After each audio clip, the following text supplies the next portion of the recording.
अस्सलाम वालेकुम dear student. आज हम एक और लेक्चर रिकॉर्ड करेंगे और आज हम स्टार्ट करेंगे चैप्टर नंबर 3।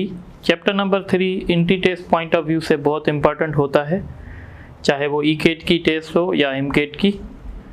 चैप्टर नंबर 3 जो है उसका नाम है मोशन, या हम इसको कह सकते हैं मोशन इन वन डायमेंशन। तो सबसे पहले हम ये पढ़ना चाहते हैं कि मोशन क्या होता है।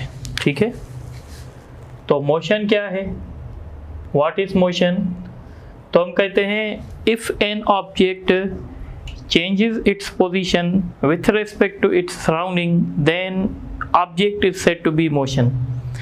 मतलब कहने का ये है कि अगर कोई ऑब्जेक्ट अपने सराउंडिंग के हिसाब से अपनी अगर पोजीशन चेंज kरेगा तो हम कहेंगे कि वो ऑब्जेक्ट जो है वो मोशन में है। पहले लिख लेते हैं, the object, if an object changes its position, if an object changes its position with respect to its surrounding, then object is said to be in motion। ठीक है, मोशन जब हम डिस्कस करते हैं तो मोशन के साथ हम रेस्ट भी डिस्कस करते हैं। रेस्ट बिल्कुल इसके रिवर्स होता है। यानी रेस्ट को हम ऐसे डिफाइन कर सकते हैं, if an object does not change its position, if an object does not change its position with respect to its surrounding, then object is said to be in rest। अब यहाँ पे हम एक एग्जांपल देंगे। अब सपोज करें ये एक ट्रेन है या एक ये कार है, और इस कार में ये एक ऑब्जर्वर है और ये ग्राउंड है, और दूसरा ऑब्जर्वर ये ग्राउंड पे है। इस ऑब्जर्वर का नाम जो है वो ए है और इस ऑब्जर्वर का नाम जो है वो बी है। तो अगर ये गाड़ी मूव कर रही है तो ऑब्जर्वर ए कहेगा कि ये गाड़ी जो है वो मोशन में है। ये गाड़ी इसलिए मोशन में है क्योंकि इसके हिसाब से इस गाड़ी की पोजीशन जो है वो चेंज होगी। थोड़ी देर के बाद गाड़ी यहाँ होगी, फिर यहाँ होगी, फिर आगे होगी। यानी टाइम गुजरने के हिसाब से इस ऑब्जेक्ट की पोजीशन इस ऑब्जेक्ट के हिसाब से चेंज हो रही है। तो हम कहेंगे कि ये गाड़ी जो है ये मोशन में है। अब एक बात आप और समझें, अगर यहाँ पे कोई दूसरा ऑब्जर्वर है, सी ऑब्जर्वर है ये, तो ऑब्जर्वर ए और ऑब्जर्वर सी ये अपने हिसाब से पोजीशन चेंज नहीं कर रहे, तो हम कहेंगे ये जो दोनों ऑब्जर्वर होंगे ये रेस्ट में होंगे। बात समझ में आ रही है। अब एक बात और भी आपको याद रखनी चाहिए कि जो मोशन का कॉन्सेप्ट होता है या जो रेस्ट का कॉन्सेप्ट होता है ये 100% परफेक्ट नहीं है। ये कॉन्सेप्ट जो है वो रिलेटिव है। रिलेटिव का मतलब एक ऑब्जर्वर के मुताबिक दूसरा ऑब्जर्वर मोशन में भी हो सकता है और रेस्ट में भी हो सकता है। कैसे देखें, अगर हम ऑब्जर्वर बी से पूछेंगे तो ऑब्जर्वर बी कहेगा कि ऑब्जर्वर ए जो है वो रेस्ट में है, ऑब्जर्वर ए जो है वो मोशन में है और ऑब्जर्वर सी भी मोशन में है, क्योंकि इसके हिसाब से इसके फ्रेम ऑफ रेफरेंस के हिसाब से ये दोनों ऑब्जेक्ट अपनी पोजीशन चेंज करेंगे, क्योंकि गाड़ी आगे जाएगी और गाड़ी में जो बंदा बैठा होगा उसको ये लगेगा कि ये बंदे मेरे जो हैं वो पीछे जा रहे हैं। तो यहाँ से हमने एक बात सीख ली है कि जो रेस्ट का कॉन्सेप्ट है या जो मोशन का कॉन्सेप्ट है वो एब्सोल्यूट नहीं है, हमेशा रिलेटिव है। तो मैं यहाँ पे लिख लेता हूँ, the concept of rest or motion is not absolute but relative। ठीक है, इसी तरीके से अब इस चीज़ को क्लियर डिफाइन करने के लिए हम क्या करते हैं कि हम फिज़िक्स में एक सिस्टम यूज़ करते हैं। उस सिस्टम के हिसाब से हम किसी भी ऑब्जेक्ट को वेल डिफाइन कर सकते हैं। उस सिस्टम को कहते हैं frame of reference. Frame of reference. What is frame of reference? तो हम कहते हैं it is the system, it is the coordinate system, it is the coordinate system through which measurements or observations are performed। ठीक है। What is frame of reference? It is the coordinate system।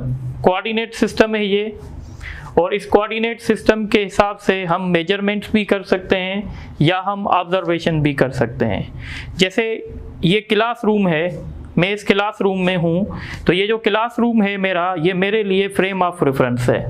और दूसरा बंदा किसी गाड़ी में है, या ऐसे समझें ये ऑब्जर्वर एक ग्राउंड पे है और दूसरा ऑब्जर्वर इस गाड़ी में है। तो ये ग्राउंड पे बैठ के इसके ऑब्जर्वेशंस अलग होंगे और ये जो गाड़ी में बैठा हुआ है इसके ऑब्जर्वेशंस अलग होंगे। तो ऐसा क्यों है? तो हम कह रहे हैं ये ऐसा इसलिए है क्योंकि दोनों का फ्रेम ऑफ रेफरेंस जो है वो अलग अलग है। यानी ग्राउंड के हिसाब से ये ग्राउंड पे बैठ के कहेगा कि ये कार वाला मोशन में है, और ये कार में बैठ के कहेगा कि ग्राउंड वाला मोशन में है।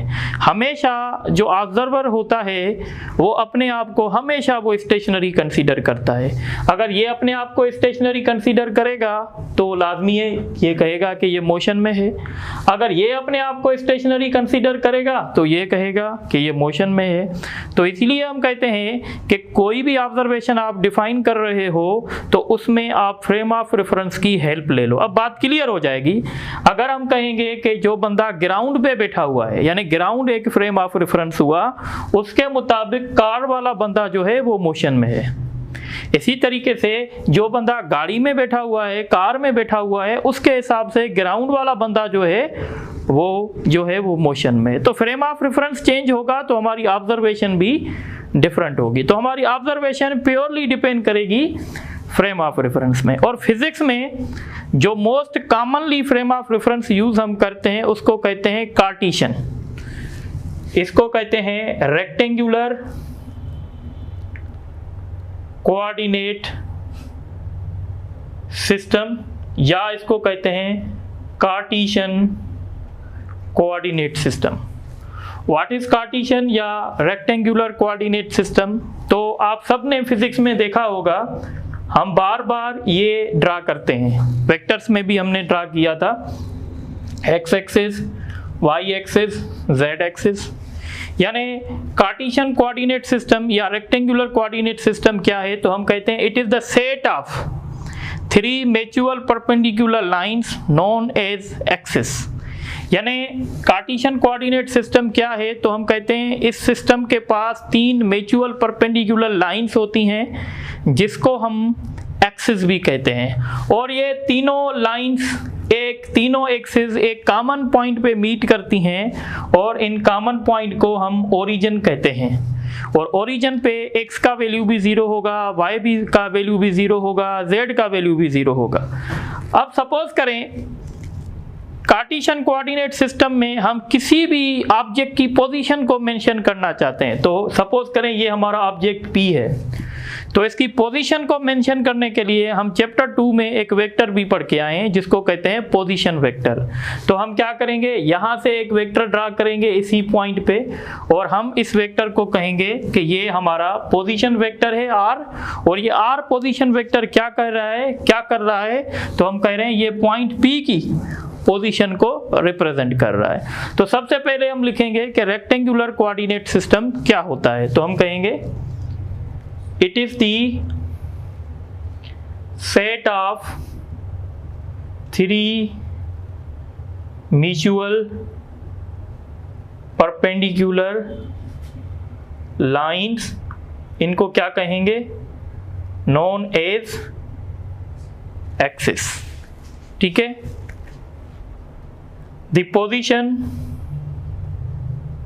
of object is represented by, कैसे रिप्रेजेंट करेंगे, represented by a vector, एक वेक्टर के साथ करेंगे और उस वेक्टर का नाम होगा known as पोजीशन वेक्टर, और इस वेक्टर को कहा जाएगा पोजीशन वेक्टर। अच्छा, ये तो हुआ सिंपल रेक्टेंगुलर कोऑर्डिनेट सिस्टम जो हम फिजिक्स में मोस्टली यूज करते हैं। पर फिजिक्स में अगर हम चलेंगे तो फिजिक्स में हमारे पास दो तरह के फ्रेम ऑफ रेफरेंस होते हैं फिजिक्स में। सो टाइप्स ऑफ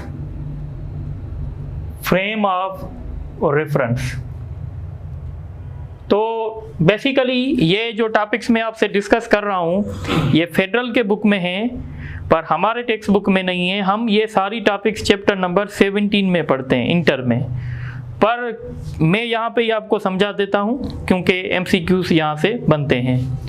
तो फ्रेम ऑफ रेफरेंस के दो टाइप्स होते हैं फिजिक्स में, एक को कहते हैं inertial frame of reference. Inertial frame of reference क्या होता है, तो हम कहते हैं वो फ्रेम ऑफ रेफरेंस जिसमें न्यूटन का फर्स्ट लॉ वैलिड हो। न्यूटन का फर्स्ट लॉ हम आगे जाके पढ़ेंगे, पर हम इन डिटेल्स पढ़ाते हैं आप लोगों को, तो हम कंसीडर करते हैं कि आप लोग फर्स्ट ईयर भी पढ़ के आए हो और इंटर भी पढ़ के आए हो, I hope so. Inertial frame of reference वो फ्रेम ऑफ रेफरेंस होता है जिसमें न्यूटन का फर्स्ट लॉ वैलिड होता है। भाई न्यूटन का फर्स्ट लॉ क्या है, तो न्यूटन का फर्स्ट लॉ कहता है कि ऑब्जेक्ट या तो रेस्ट में रहेगा या तो वो यूनिफॉर्म वेलोसिटी के साथ स्ट्रेट लाइन में मूव करेगा जब तक उस पर कोई फोर्स एक्ट ना करे। यानी सपोज करें ये रूम है, इस रूम में ये जो है, थोड़ा सा यहाँ दिखाएं आप, तो ये अगर आप इरेजर देखें तो यहाँ पे रेस्ट में पड़ा हुआ है, ये इरेजर जो है रेस्ट में पड़ा हुआ है, और ये तब तक रेस्ट में ही पड़ा होगा जब तक इस पे कोई फोर्स एक्ट ना करे। ठीक है, अगर ये ऐसा है तो हम कह रहे हैं इस ऑब्जेक्ट पे न्यूटन का फर्स्ट लॉ वैलिड है। न्यूटन का फर्स्ट लॉ वैलिड है तो ये जो हमारा क्लासरूम है, ये क्लासरूम हमारा कहलाएगा इनर्शियल फ्रेम ऑफ रेफरेंस, क्योंकि इस फ्रेम ऑफ रेफरेंस में जितने भी हमारे ऑब्जेक्ट्स हैं उस पे न्यूटन का फर्स्ट लॉ वैलिड है, तो लिहाजा हम इस क्लासरूम को कहेंगे कि ये क्लासरूम हमारा इनर्शियल फ्रेम ऑफ रेफरेंस है। इसी तरीके से अगर कोई ट्रेन कांस्टेंट वेलोसिटी के साथ चल रही है, जब ट्रेन कांस्टेंट वेलोसिटी के साथ चलेगी, उस ट्रेन की किसी सीट पर ऐसा ही इरेजर पड़ा हुआ हो तो आप देखेंगे वो बिल्कुल रेस्ट में ही पड़ा होगा जब तक ट्रेन को ब्रेक ना लगे। मतलब कहने का ये है कि जो हमारा इनर्शियल फ्रेम ऑफ रेफरेंस होता है वो या रेस्ट में भी हो सकता है या वो यूनिफॉर्म वेलोसिटी के साथ मूव भी कर सकता है, पर इनर्शियल फ्रेम ऑफ रेफरेंस के पास एक चीज नहीं होती है जिसका नाम एक्सेलरेशन होता है। तो अब आप यहां देखें इनर्शियल फ्रेम ऑफ रेफरेंस क्या है। A frame of reference in which Newton's first law is valid, Newton का फर्स्ट लॉ वैलिड हो, और ये जो फ्रेम ऑफ रेफरेंस होगा it may be in rest और मूविंग with uniform velocity। ये या तो रेस्ट में हो सकता है या तो यूनिफॉर्म वेलोसिटी के साथ मूव कर सकता है। इसके पास क्या नहीं होगा, इट हैज जीरो एक्सेलरेशन, इसके पास जीरो एक्सेलरेशन होगी। तो याद रखिएगा इनर्शियल फ्रेम ऑफ रेफरेंस का दूसरा नाम होता है non-accelerated frame of reference। Why we are calling non-accelerated? Because इनके पास एक्सेलरेशन जीरो होती है। ठीक है, इसके साथ हम डिस्कस करते हैं दूसरा टाइप जिसको हम कहते हैं non-inertial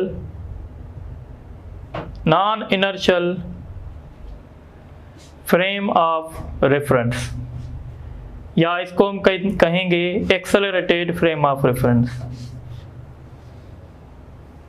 ठीक है। Non inertial frame of reference क्या है? तो हम कहेंगे a frame of reference in which Newton's first law is not valid. अब सपोज करें हम एक ऐसी ट्रेन में बैठे हुए हैं और उस ट्रेन में सीट पे एक इरेजर पड़ा हुआ है और अचानक से ट्रेन को ब्रेक लग गई है। जब ट्रेन को ब्रेक लगेगी तो आप देखेंगे कि जो सीट पे इरेजर पड़ा हुआ होगा वो नीचे गिर जाएगा।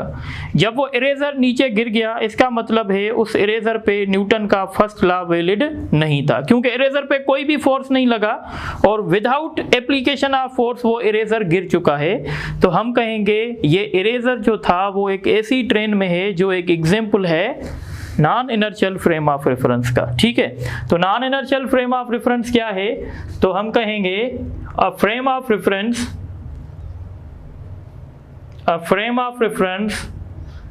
in which Newton's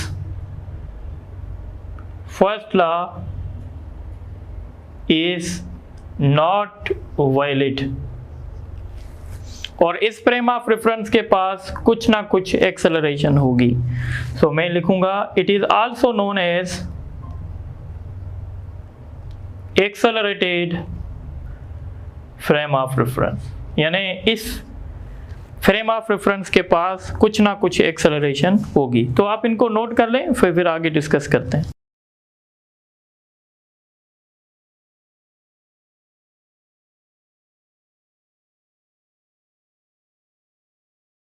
अच्छा, अब हम जो हमने टॉपिक पढ़ा है उस पे मैंने कुछ MCQs लिखे हैं, इसको थोड़ा समझ लेते हैं जस्ट रिवीजन के लिए। When object is in motion, जब ऑब्जेक्ट मोशन में होता है डैश ऑलवेज चेंजेस। तो मैंने आपको बताया थ्योरी में कि जब ऑब्जेक्ट मोशन में होता है तो हमेशा उसकी क्या चेंज होती है? पोजीशन। तो इसका सही ऑप्शन होगा पोजीशन। ठीक है। In inertial frame of reference Newton's dash law is valid. तो अभी थोड़ी देर पहले डिस्कस किया था कि इनर्शियल फ्रेम ऑफ रेफरेंस में न्यूटन का फर्स्ट लॉ वैलिड होता है, तो इसका ऑप्शन ए होगा। इसी तरीके से question 3, a set of 3 mutual perpendicular lines is known as. तो मैंने बताया था इसको रेक्टेंगुलर कोऑर्डिनेट सिस्टम कहते हैं या इसको कार्टेशियन कोऑर्डिनेट सिस्टम भी कहते हैं। अच्छा, अब हम आगे डिस्कस करते हैं। तो सबसे पहले हम डिफाइन करना चाहते हैं डिस्टेंस को। So what is distance? तो हम कहते हैं it is the space between 2 points. So इसकी डेफिनेशन है it is the space between 2 points. मतलब कहने का ये है, अब समझें ये एक पॉइंट है और ये दूसरी पॉइंट है, इनके बीच में जितनी भी सेपरेशन है या स्पेस है हम इसको कहते हैं डिस्टेंस। ठीक है। अब डिस्टेंस क्या है? जैसे फिजिक्स में हम पढ़ते हैं तो हम कहते हैं भाई ये स्केलर क्वांटिटी है, ये वेक्टर है। तो डिस्टेंस जो हमारा है वो स्केलर क्वांटिटी है, तो हम कह सकते हैं it is a scalar quantity. और फिर जब हम कोई भी क्वांटिटी डिस्कस करते हैं तो उसके साथ हम उसका यूनिट भी डिस्कस करते हैं। तो हम कहेंगे it's unit, it's SI unit, SI unit is metre. इसका एसआई यूनिट जो है वो मीटर है। जब हम डिस्टेंस डिस्कस करते हैं तो इसके साथ हम डिस्प्लेसमेंट भी डिस्कस कर लेते हैं। तो डिस्प्लेसमेंट थोड़ा सा केयरफुली समझना पड़ेगा। What is displacement? तो हम कहते हैं it is the change in position, it is the change in position, it is the change in position. एक डेफिनेशन ये भी हो सकती है। दूसरी डेफिनेशन हो सकती है it is the shortest, it is the shortest distance between 2 points. अब ये दो बातें आप लोगों को समझनी पड़ेंगी। देखें, एक बॉडी है, वो बॉडी पहले ए से शुरू हुई, ये पॉइंट हैं, ये मैं बना रहा हूं, ये ए है, बी है, सी है, डी है। एक बॉडी है जो ए से शुरू हुई बी तक जा रही है, फिर बी से वो सी तक जा रही है, फिर सी से वो डी तक जा रही है और डी से फिर वो वापस ए पे आ रही है। जब बॉडी ए से बी, बी से सी, सी से डी और डी से ए आ जाएगी तो इसका मतलब है वो बॉडी अपनी ओरिजिनल पोजीशन पे वापस आ जाएगी जहाँ से उसने शुरुआत की थी। तो जब ऐसा होगा तो हम कहेंगे कि बॉडी ने कोई भी डिस्प्लेसमेंट कवर नहीं किया, क्योंकि डिस्प्लेसमेंट प्योरली किस पे डिपेंड करेगा, चेंज इन पोजीशन पे। बॉडी की पहले भी पोजीशन ए थी और बॉडी की अब भी पोजीशन ए है, तो हम कहेंगे कि बॉडी ने कोई भी डिस्प्लेसमेंट कवर नहीं किया। हालांकि बॉडी ने डिस्टेंस किया होगा। सपोज करें अगर ए से बी तक 3 है, ये 5 है, ये 3 है, ये 5 है, तो हम ये कह सकते हैं कि हमारी बॉडी ने जो टोटल डिस्टेंस कवर किया है वो 3 और 3 6 और ये 10 16 मीटर किया है। हाउएवर हम ये ज़रूर कहेंगे कि हमारी बॉडी ने कोई डिस्प्लेसमेंट कवर नहीं किया। इसी तरीके से ये सर्कुलर पाथ है। अगर कोई बॉडी एक रोटेशन कंप्लीट कर रही है, एक रोटेशन कंप्लीट मतलब ए से शुरू हुई और वापस घूम फिर के वापस ए पर आ गई, तो इस केस में भी हम कहेंगे कि बॉडी ने कोई भी डिस्प्लेसमेंट कवर नहीं किया, क्योंकि डिस्प्लेसमेंट हमेशा डिपेंड करेगा चेंज इन पोजीशन पे। तो पहली बात आप लोगों की आई थिंक क्लियर हो गई होगी। अब इसी बात पे हम एक दूसरा एग्जाम्पल लेते हैं।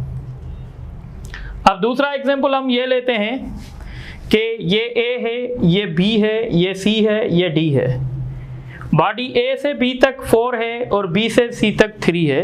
एक बॉडी ए से बी जा रही है, फिर बी से सी जा रही है। अब आपसे कोई पूछ रहा है कि बॉडी ने डिस्टेंस कितना कवर किया है, तो आप कहेंगे डिस्टेंस 4 और 3 7। पर जब आपसे डिस्प्लेसमेंट पूछा जाएगा तो डिस्प्लेसमेंट हमेशा शॉर्टेस्ट डिस्टेंस बिटवीन 2 पॉइंट्स होता है।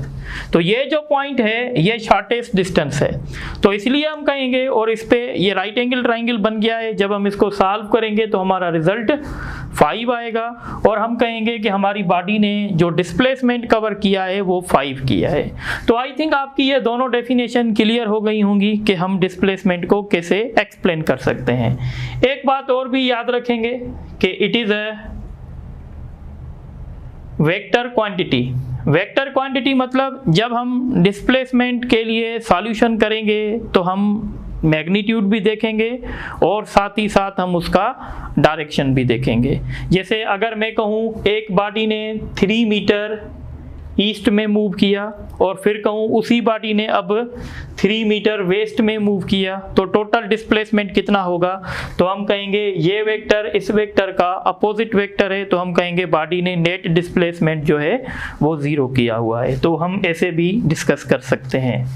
एक बात आपको और भी याद रखनी है, इसका यूनिट वही होगा जो डिस्टेंस का है। It's SI unit is metre. ठीक है। अब कुछ इंपॉर्टेंट पॉइंट है, देखें। एक रूल है, रूल ये है कि जो हमारा डिस्टेंस होता है, डिस्टेंस डिस्प्लेसमेंट के इक्वल भी हो सकता है। कभी ये हो सकता है कि जितना बॉडी ने डिस्टेंस कवर किया उतना ही बॉडी ने डिस्प्लेसमेंट कवर किया। सपोज अगर एग्जांपल ले लें, हमारी बॉडी ए से बी जा रही है, तो जब हमारी बॉडी ए से बी जाएगी तो उसने डिस्टेंस भी 3 मीटर किया है। अच्छा, कुछ बातें अब आप लोगों को याद रखनी है। जैसे डिस्टेंस जो हमारा है वो डिस्प्लेसमेंट के इक्वल हो सकता है। जैसे अब अगर आप देखें ए से बी अगर कोई बॉडी जा रही है तो इस केस में डिस्टेंस भी 3 होगा, डिस्प्लेसमेंट भी 3 होगा। दूसरा केस ये है कि डिस्टेंस जो है वो ग्रेटर हो सकता है डिस्प्लेसमेंट से, यानी डिस्टेंस में भी ग्रेटर देन डिस्प्लेसमेंट। इस केस में देखें, जैसे अगर बॉडी ए से सी तक जा रही है तो बॉडी ने डिस्टेंस कितना कवर किया है 7, पर डिस्प्लेसमेंट कितना कवर किया है 5। तो हम कह सकते हैं कि डिस्टेंस डिस्प्लेसमेंट के इक्वल भी हो सकता है और डिस्टेंस डिस्प्लेसमेंट से ज़्यादा भी हो सकता है। अच्छा, ऐसा भी हो सकता है कि आपका डिस्प्लेसमेंट 0 हो गया। डिस्प्लेसमेंट अगर 0 है तो डिस्टेंस 0 हो भी सकता है, नहीं भी हो सकता है, यानी डिस्टेंस मे और मे नॉट, डिस्टेंस मे और मे नॉट बी 0। कैसे? जैसे अगर आप देखें, अगर कोई बॉडी ए से ए तक जा रही है, तो इसने टोटल डिस्टेंस कितना कवर किया, 3 और 5 8, 8 में 3 ऐड करेंगे 11, 11 में 5 ऐड करेंगे 16। पर अगर डिस्प्लेसमेंट की बात होगी तो वो 0 हो जाएगा। तो इस तरीके से ये सारी बातें हैं जो आपको याद रखनी है। इसी तरीके से अब हम डिस्कस करेंगे स्पीड। What is speed? तो हम कहते हैं it is the rate of change of distance, या हम ऐसे कह सकते हैं the distance covered by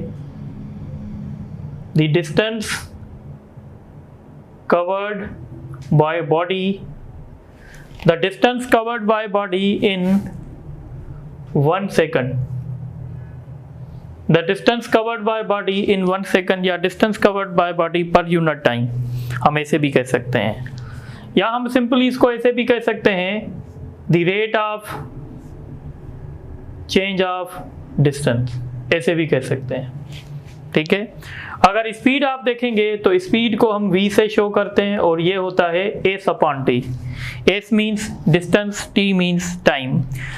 speed जो होती है ये एक स्केलर क्वांटिटी है, it is a scalar quantity, ये एक स्केलर क्वांटिटी है।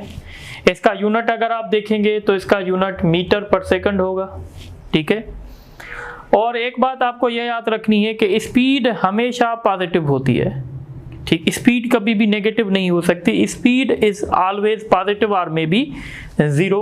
तो हम कह सकते हैं इट मे बी, ठीक है, पॉजिटिव और 0। स्पीड बॉडी की कभी भी नेगेटिव नहीं हो सकती। अब जब हम स्पीड की बात कर रहे होते हैं तो उसी टाइम हमें वेलोसिटी की भी बात करनी होती है। What is velocity? तो हम कहते हैं इट इज द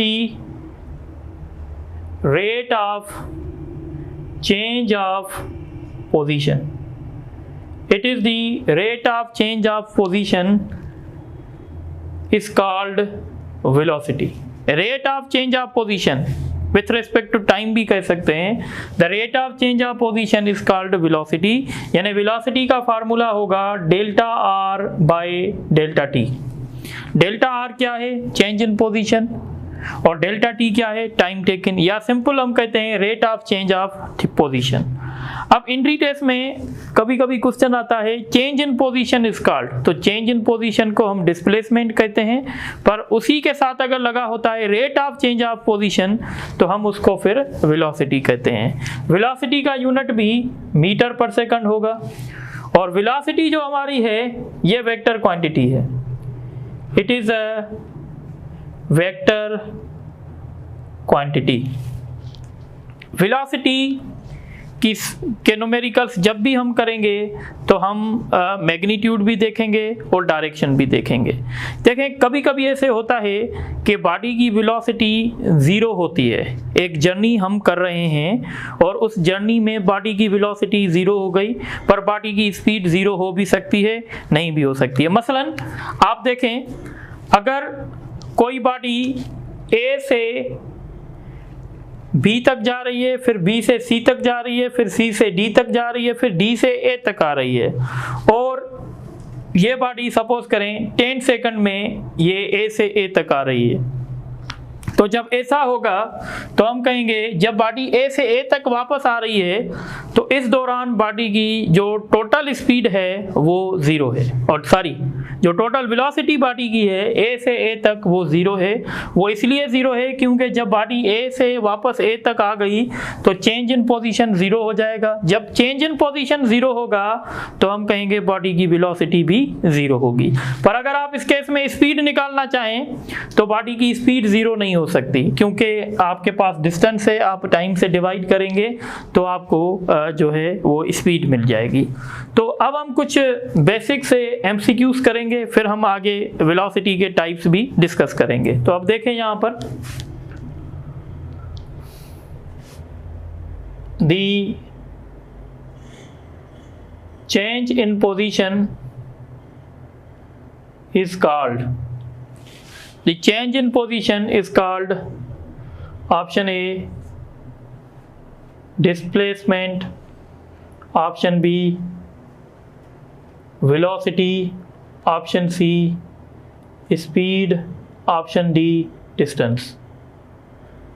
तो चेंज इन पोजीशन है, चेंज इन पोजीशन को हम क्या कह सकते हैं, तो हम इसको डिस्प्लेसमेंट कह सकते हैं। उसके बाद एक और क्वेश्चन है, the ratio of displacement and distance. The ratio of displacement and distance is less than 1, equal to 1, greater than 1, both A and B, E none of these।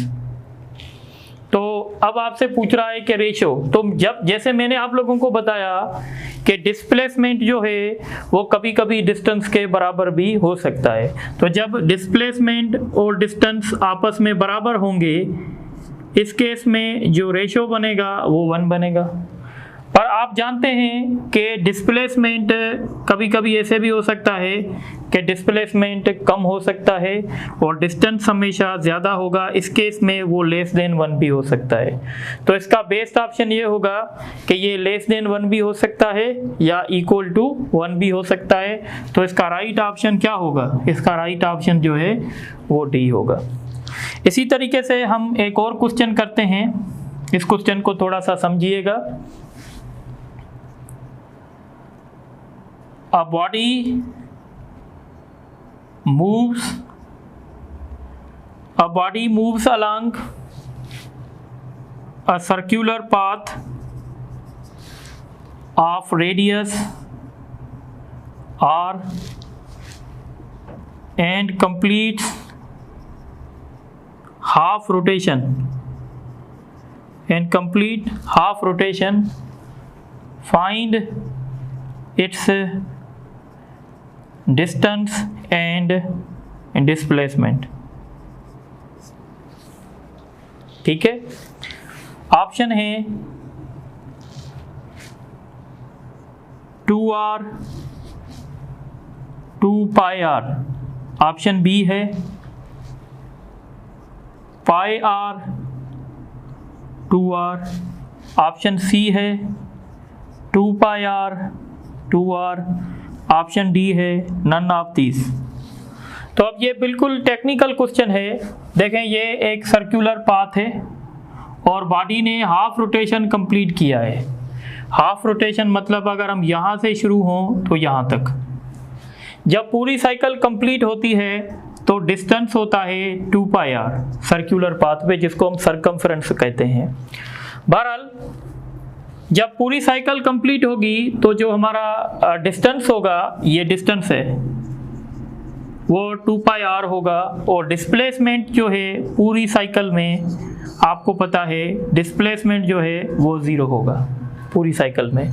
पर यहाँ पे पूरी साइकिल नहीं हुई है, हाफ साइकिल हुई है। तो आप देखें, ये वाला जो होगा ये आपका डिस्टेंस कहलाएगा। अगर पूरी साइकिल होती तो 2πr, पर हाफ साइकिल है तो हम क्या करेंगे, इस केस में हम क्या करेंगे कि 2πr को 2 से डिवाइड कर देंगे, क्योंकि आधी साइकिल हुई है। तो आधी साइकिल के दौरान हमारा जो डिस्टेंस होगा वो πr होगा। और डिस्प्लेसमेंट, तो हम डिस्प्लेसमेंट इस लाइन को बोलेंगे शॉर्टेस्ट डिस्टेंस बिटवीन 2 पॉइंट्स। और अगर आप थोड़ा बहुत आपको ज्योमेट्री आती है तो हम इस लाइन को डायामीटर कहते हैं, और डायामीटर हमेशा ट्वाइस ऑफ रेडियस होता है। तो इस केस में जो हमारा डिस्प्लेसमेंट होगा वो 2r होगा। तो ये हमारा डिस्टेंस है और ये हमारा डिस्प्लेसमेंट है। तो इसका राइट ऑप्शन क्या होगा, तो पहले हमसे डिस्टेंस पूछा गया है, बाद में हमसे डिस्प्लेसमेंट पूछ रहे हैं। तो इसका राइट ऑप्शन जो है वो आई थिंक ए नहीं होगा, बल्कि क्या कहते हैं, बी होगा। ठीक है, अब हम कुछ और एमसीक्यूज डिस्कस करेंगे। कंटिन्यू करें।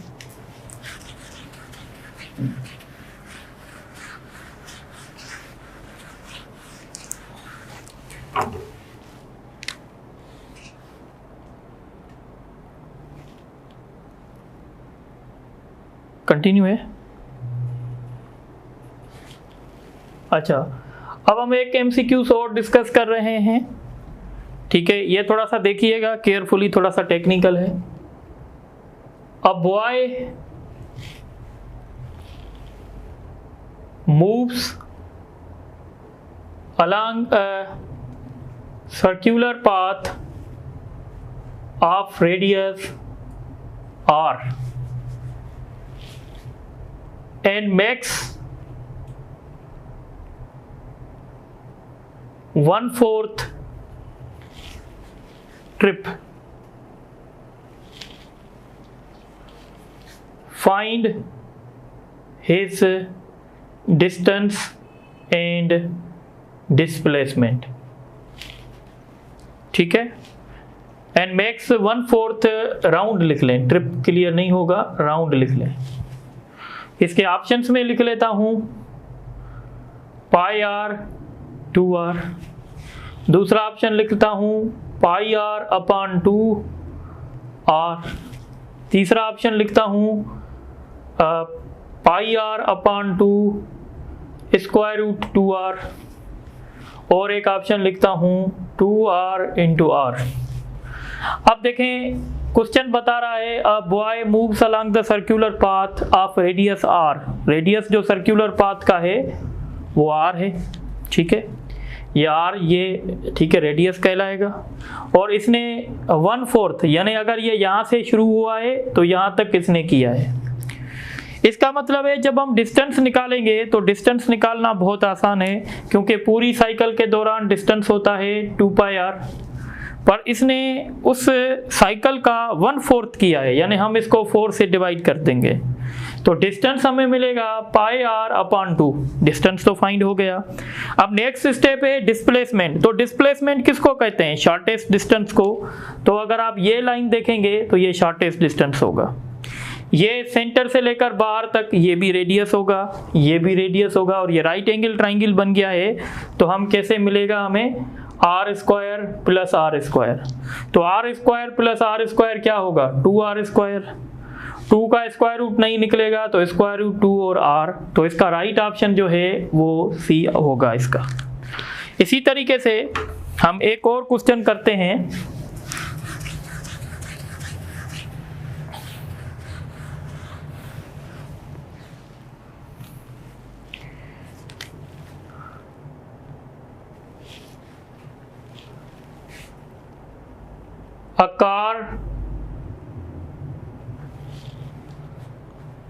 A car moves 4 meter east, then 3 meter south.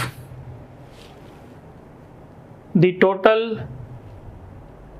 time taken by car is 10 seconds. या इसको ऐसे लिखें, a car moves 40 meter east then 30 meter south. The total time taken by car is 10 seconds. Find its speed and velocity. ठीक है, option A 5 metre पर second,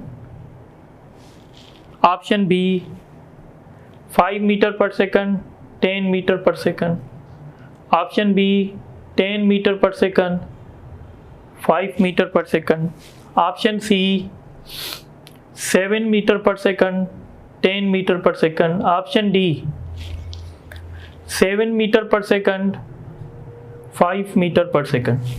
ठीक है, अब देखें जब आप इसका डायग्राम बनाएंगे तो आप देखें पहले ईस्ट में, तो ये ईस्ट होता है, ये वेस्ट होता है, ये नॉर्थ होता है, ये साउथ होता है।